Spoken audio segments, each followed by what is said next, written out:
Namaskar, hello and welcome to PGurus channel. I am your host Sree Iyer. This is Daily Global Insights episode number 121 dated March 18th, 2021 and joining me is Sridhar Chityalaji. Sridharji, Namaskaram and let us get the ball rolling, sir. Namaskaram and good morning to everybody. And we are looking forward to a very exciting Thursday, having had pretty good news from Jerome Powell of the Fed. The Fed sees a stronger economy and higher inflation and no rate hikes till at least 2023. Biden says that taxes are going up for those who are earning more than 400,000. The top slab to rise from 37% to 39.6%, fetching an additional 250 billion. Blinken denounces China's strings attached vaccine diplomacy, and made in India-Israel joint venture rolls out medium-range surface-to-air missile kits. And in markets, the Fed sees a stronger economy and a higher inflation and no rate hikes until 2023. I think we mentioned this yesterday, didn't we, Sriji? I think we have been referring to the foreseeable future no rate hikes. We have also mentioned the new metric scorecard that Jerome Powell plans to use, which he announced as well, and that obviously being the labor scorecard rather than the conventional tools. And the current rate of asset purchases of 120 billions per month is going to be continued for the foreseeable future. So on top of this 1.9 trillion and every other thing, you're going to tag on about 1.44 trillion every year, isn't it? At least until immediate future, because the reason is there's no deadline set. Jerome has indicated that the Fed asset program will continue. But here's some important data within the context of what Fed's announcement is, and it's quite astonishing. But but the numbers tell a story. The GDP forecast has now been revised. This is the Fed, which originally forecast a 4.2%, is now forecasting a 6.5%. So, which indicates Goldman Sachs' position of 5 to 6%, and now Goldman Sachs has further escalated it to about 8%. So you're really giving a lift off and a boost to the economy, which started with that initial stimulus. If you all recall, the 2.1 trillion dollar, which really made the week kind of shape up. The latest one, the 900 billion that came in, and then of course these 2.1 trillion. Of which close to about 700 billion has nothing to do with the economic recovery. But having said that, that's all giving, especially what is left, which is close to about $1 trillion, which goes into the PPP as well as the direct payments programs and the child credits, that directly translates into the 6.5%. We could see even higher growth. And they have indicated that the 2022 will be around 3.2% and then 3.3%, and 2023 will be around 2.2%. And they believe after that the economy will kind of normalize itself to about 2.2%. So these are fairly kind of good numbers.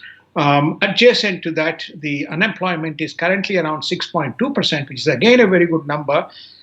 We were pre-pandemic at 3.5%, and then at pandemic we kind of lifted up to almost 15%, which has been brought down to 6.2%. And then they expect the 2021 number to finish around 4.2%. The other indicator is the inflation. Originally, the Fed had a target of 2% as the inflation. Now they think that they can stretch this to about 2.2%, band. They may see that on the back of the latent demand that is arising in 2021 to touch the 2.2%.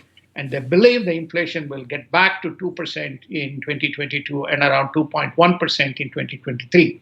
Given the 2.2% band, that is hence the rate policy, or hence the monetary policy to be aggressive and keeping the interest rates zero until or through 2023. And in other America news, House Democrats place blame for Georgia shootings on Trump and GOP lawmakers while Biden treads caution. When did the shooting happen, sir? I think the shooting happened yesterday, last night, and though the Asians were targeted, these were in Atlanta area by a 21-year-old, and he was caught last night making his way to Florida, perhaps to do something more. They're attributed to, sexual pedigree rather than anything that is to do with racial, though the Democrats would not like to miss an opportunity to blame Trump and the GOP lawmakers as people responsible. Well, we had said this yesterday. The Department of Homeland Security chief admits mistakes were made in not testing illegal migrants for COVID 19, and suspected terrorists are crossing through land border, also admitted by the same DHS chief. So you mentioned this yesterday, and now they are confirming it. That again proves that we are at least 24 hours ahead of the news cycle. Maybe they're watching PGurus, Sree. So therefore, and then saying, no, I'm just trying to be facetious. I think the news is filtering. We have our own kind of sources, which provide the input. Again, Trump has gone on record, which is to say, close to 70 nations, from 70 nations, people are crossing the border. So along with it, a lot of terrorists, because of this concept that is prevalent today, which is namely what you call arrest and release policy rather than detain policy. So therefore, it is conceivable we are not only having COVID-19 victims, but we could be letting the terrorists in. I think the security threat in the next 6-9 months is going to be extremely high as a result of this highly irresponsible activity that the Biden policy is unleashing. Apparently, in the transitional hearings, Biden was warned by the transition team. Remember, the transition team is established by him. The transition team warned him not to undo this immigration border policy, but he has paid no heed to those pieces of advice, and we could be facing the consequences. Remember also, many of these children could be making into the public education system. How that will affect the children is yet to be kind of assessed, but this is another area which has been highlighted by the social workers and NGOs, which is to say we haven't even quantified the impact of these people making into the system. So, unless Biden has suddenly gone tone deaf or deaf, his own transition team told him about the consequences, and yet he went ahead and acted. That's very bizarre, isn't it? Well, I think this is the progressive agenda. The progressive agenda is we have open borders, welcome everybody, legalize the illegals, and possibly when you look at now, we haven't assessed. Let the new voter legislation policy come in, which is the nationalization of U.S. elections, and when that gets put on the table, we'll discuss about it. It is far more drastic and damaging to the identity and the state of what United States is. Someone is remote controlling this whole thing. That's how it looks like to me. And that someone is probably laughing his head off because there's no responsibility there. It's all power. And it's really regrettable the way this country is going to dogs in such a quick time. It's called hell and, anyway, I'm just getting a little carried away here. Unlawful. The GOP demands a probe into the Biden wall halt, saying that 41 GOP senators are urging the General Accounting Office to investigate why the Biden administration has halted, because that was already budgeted for, isn't it? It is the Government Accountability Organization, which is supposed to look at the Biden is whether any of the people are violating any laws from an independent, objective point of view. This is 41 senators, 41 GOP senators have filed that there should be a GAO investigation when the wall has mitigated and created a barrier and disincentive for the illegals to cross how arbitrarily this can be stopped through an executive order, whether in the process there was any violation of the law is being assessed by the GAO. Now, is it ridiculous, or is it looks irresponsible? Any child would tell you, common sense would tell you, it is highly irresponsible, especially now in the COVID times. And especially now, we already have close to 11, one number is 11, other number is 9, other number is 10 million illegal immigrants sitting in this country. So therefore, we do have a problem, but it seems to be irresponsible. Now, to your point, which you raised the question, somebody is remote triggering this. If you go back to the Georgia state election, the Georgia Senate elections, right?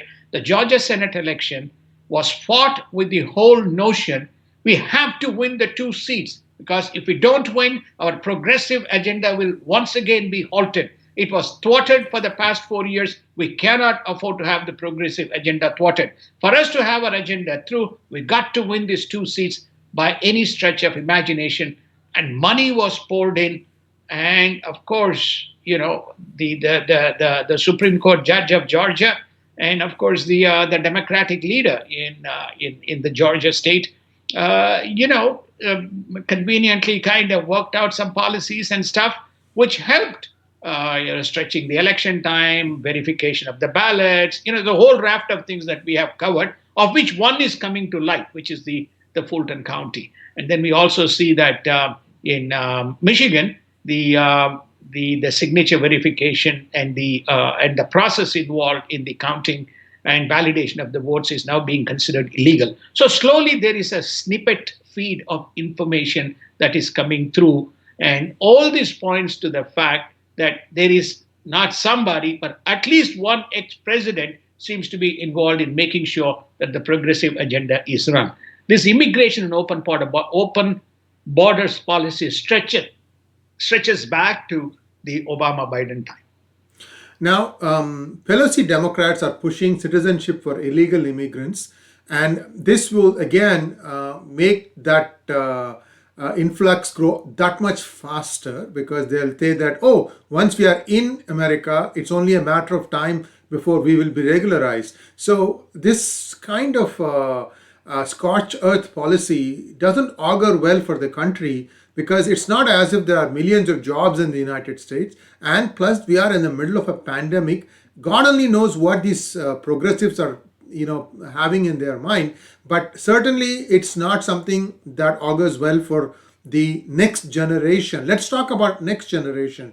You and I, Sridharji, we are done. We are almost getting ready to enter the departure lounge. We are just flagging all these red signs saying that, hey, watch out here, there's a problem here. And I really feel sad for the next generation, because many of them are also washed in this be liberal, be fair, be progressive agenda without understanding the consequences. I'm done with my rant. Let's go on to India news.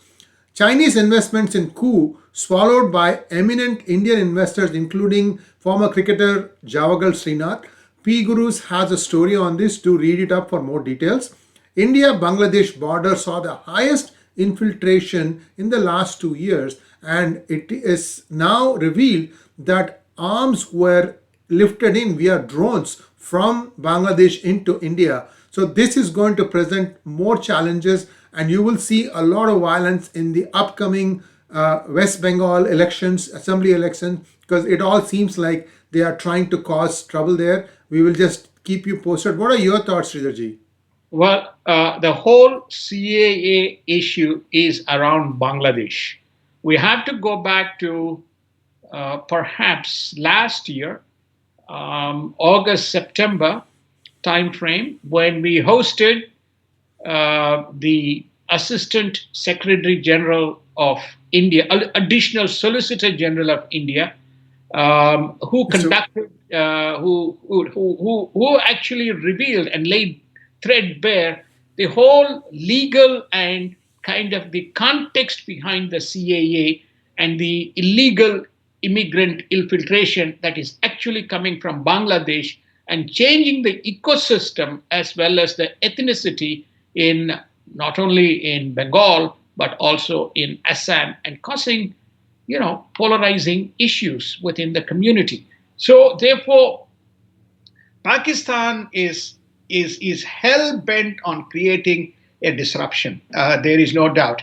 Unfortunate that Bangladesh has joined the fray, and you are beginning to see, this progressive infiltration kind of occurring, notwithstanding the best endeavors of the government. I'm told that there is a lot of work that is going on still. One cannot stop. One cannot stop what cannot be stopped if people are using latest technologies and these kinds of tools to make things happen. And India Israel joint venture rolls out a medium range surface to air missile kits. When you say kits, is it like a do it yourself kind of kit that No, it is. I think that it is. It's not only. Um, it's not fully manufactured. Parts of it is sourced from Israel. Parts of it is built in India. But manufacturing means, made in India means it's fully assembled, and can be put into the field. Leveraging the capabilities and the technology transfer along with the parts that's coming in from Israel. VC investments reached 10 billion in 2020 despite the COVID pandemic. This again points to the potential of the Indian market, isn't it? It not only points to the potential of the Indian market, and India has today emerged as the fourth largest innovation hub, attracting capital, and is also home to, a number of what you call as the unicorns. Unicorns are those which are valued at $1 billion plus. So therefore, I think whenever these left-wing pundits talk about India, they forget that India attracts investments in four different buckets. One bucket is direct capital, which is invested by the companies into capital expansion programs. Second is programs that they are investing for new opportunities through what you call PLI, okay, program linked investments where they're shifting the manufacturing. The third is the foreign portfolio investment. People are investing not only into small cap, but into mid cap, large cap through direct investment into the programs. The fourth category of investment is the innovation. 10 billion is a big number within the context. If you take a look at, we attract about close to $70 billion, $75 billion in annual run rate of investments. It's a pretty good number. In other news, Chinese ambassador to France urges French senator to cancel visit to Taiwan. Russia recalls US ambassador to Moscow after Biden says killer Putin will pay the price. Why did Biden say that, in your opinion, Sridharji? There are two reasons why he has stated that. One, they continue to feed the information that Russia has unleashed its forces, or Russia has attempted to unleash or used its forces. This is being confirmed by CNN. In making sure that the President Biden is maligned and the votes are swung towards President Trump. Look, I think we discussed it again yesterday. This is thing that is going on. So today in a press conference, or yesterday in a press conference, he alluded to the fact that he's going to make President Putin pay the price. What is this concept of killer? The word that he has used, killer. Question was asked to him, what does he think about the poisoning of Alexander Navalny, the opposition leader? Right? Then he has stated that Putin is a killer. It is in that context the word the killer was used, and will make the killer pay the price. So when you take that incident, and when you also take this election allegations that are coming in within this context, he's making this statement. What this did, create one more foreign policy problem for Putin, for Mr. Biden. The ambassador was called back to Moscow for discussions, and possibly he may come back a little delayed, or he may come back immediately, come with very specific kind of rebuttals, creating tensions, creating potential tensions even in UN, when you need to be kind of working. So you have China, which is a P5 member, then you have Russia, which is a P5 member, and Trump completely declined and made the UN redundant, whereas President Biden says hey, UN is an organization that is required for resolution. We got to be multilateral in our approach. But when you kind of cast aspersions and start throwing brickbats like this, you ain't going to get, for example, Iran is a specific issue.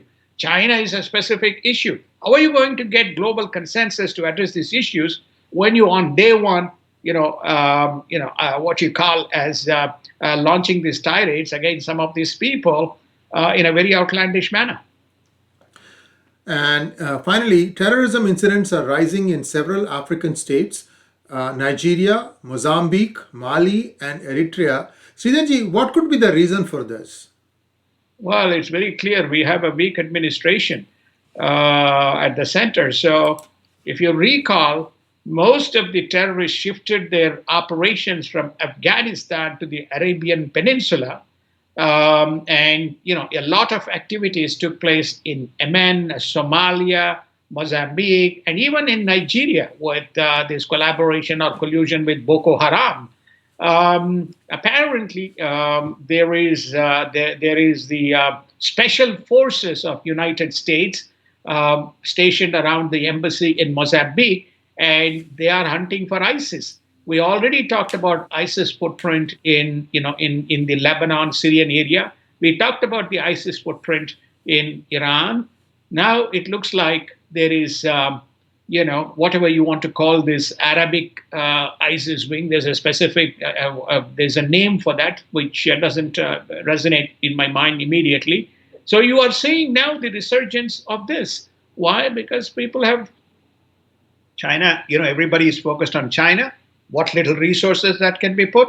Europe is focused on China, so the whole of the Arabian or African peninsula has been left unattended, and you may see very surprising things emerging out from that area.